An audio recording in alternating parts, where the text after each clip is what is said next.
ఇక మంథని నియోజకవర్గంలో చూసుకున్నట్టయితే మంథని నియోజకవర్గంలో అంటే ఆ రూల్స్ కు అగనిస్ట్ గా రూల్స్ మరి ఏదైతే అన్న రూల్స్ పెడతాడో వాటిని పాటించాలన్న సందర్భంగా మారుతా ఉన్నది. ఇందిరమ్మ ఇండ్లకు సంబంధించి 600 గజాల కంటే ఎక్కువ ఉంటే ఆ ఇందిరమ్మ ఇల్లు పథకం వర్తించదు అని చెప్పి మరి ఇక్కడ ప్రభుత్వమే నిబంధనలు పెట్టింది.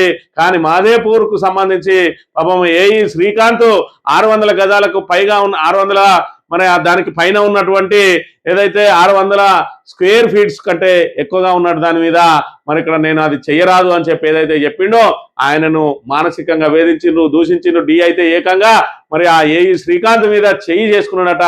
నిన్న మనస్తాపం చెందిన ఆయన మరి నేను ఇక్కడ బతకను ఇక చచ్చిపోతా అని చెప్పి వాళ్ళ తండ్రికి ఫోన్ చేసి ఏడవడం, అదేవిధంగా ఉన్నతాధికారులకు చెప్పడం చూస్తా ఉన్నట్టయితే కాంగ్రెస్ నాయకులు ఏ మేరకు మరి ఇక్కడ నిక్కచ్చిగా ఉండే అధికారులను ఏ విధంగా వేధింపులకు గురి చేస్తా ఉన్నదో ఈ సంఘటన నిలువుటద్దంగా నిలిచింది. ఇక్కడ చూసినట్టయితే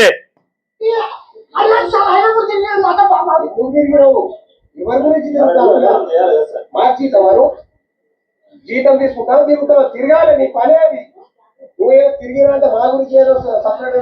అక్కడ కూర్చున్నాడు మరి చుట్టుపక్కల ఇందిరమ్మ కమిటీ సభ్యులట, సర్పంచ్, అక్కడ ఉన్న వార్డు మెంబర్లు, నాయకులు ఆయనను ఏ విధంగా వేధింపులకు గురి చేస్తా ఉంటే ఆయన మరి వాళ్ళ కన్న తండ్రికి ఫోన్ చేసి ఏం చెప్తా ఉన్నాడో వినండి ఒకసారి.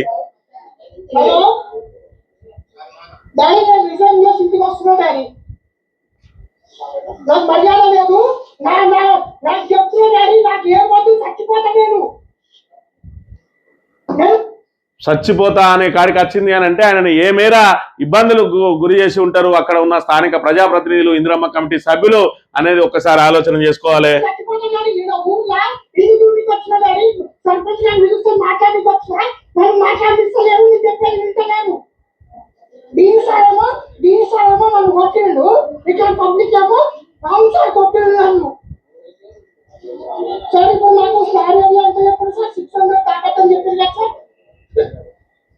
అది నేను చెప్తే నీకు తెలియకపోతే వెళ్ళిపో, నీకు తెలియకపోతే వెళ్ళిపో అని నన్ను అవమానిస్తున్నా సార్. శ్రీకారం చేసి మాట్లాడారు.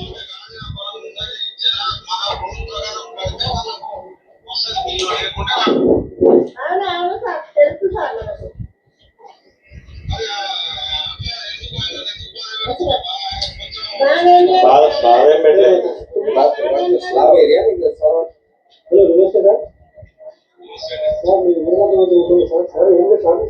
ఎన్నో చిన్న విషయాలు పెద్ద సమస్యలు రాకపోయింది సార్ వచ్చింది. ఇన్ని రకాలుగా ఇబ్బందులు పెట్టి ఆయనను మానసికంగా వేధించి చచ్చిపోతా అనే కాడికి తీసుకొని వచ్చి ఏమైనా ఇబ్బంది పెట్టి ఉంటే క్షమాపణ చెప్తారట.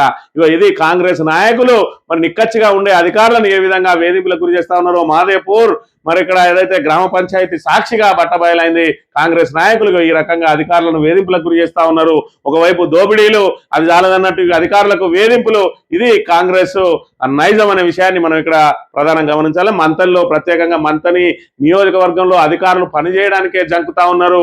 మరి ఇక్కడ వాళ్ళ మీద వచ్చే ఒత్తిడి తట్టుకోలేక వార్డు మెంబర్ నుంచి మొదలు పెట్టుకుంటే ఇందిరమ్మ కమిటీ సభ్యుల వరకు కూడా ప్రతి ఒక్కరు మరి ఇటు నాయకులు, కార్యకర్తలు అందరూ కూడా అధికారులను పూచిక పుల్లల్లాగా చూస్తూ మానసికంగా వేధింపులకు గురి చేస్తా ఉన్నారు అనడానికి ఈ సంఘటనే నిదర్శనం.